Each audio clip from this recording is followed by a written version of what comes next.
you cannot spend a day in China without accessing these two apps.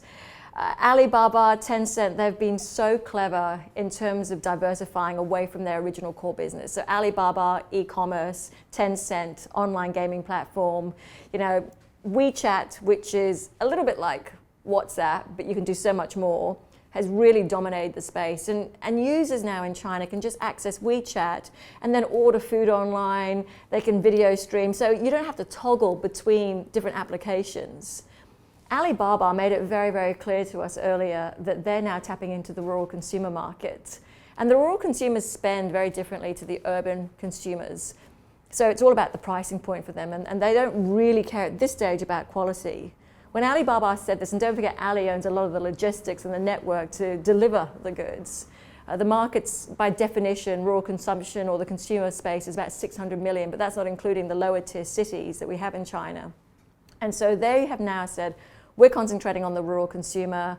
They are always happy to have one key competitor. And that competitor is a company called Pinduoduo. And Pinduoduo is now listed too. And it's really interesting when you go on the website, it's all in Chinese, but it's a different way of spending. It's a lot of group buying and everything's, the pricing point's very, very reasonable.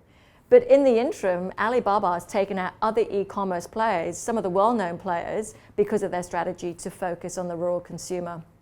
So we now call Tencent the Great Wall of China, because all the retail bids by both Hong Kong investors, mainland Chinese investors who access the stock because it's listed in Hong Kong through the Stock Connect program, even if you see, for example, the company miss earnings or disappoint in some way, you might see institutions selling down, but there's almost this floor that's being created because of the retail bid.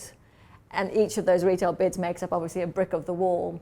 So because these companies own so much of the ecosystem across China, they're long-term core names you can have in a portfolio. But with the rise of so many other companies in China, you can really generate more alpha over a given period by diversifying away from just these two names.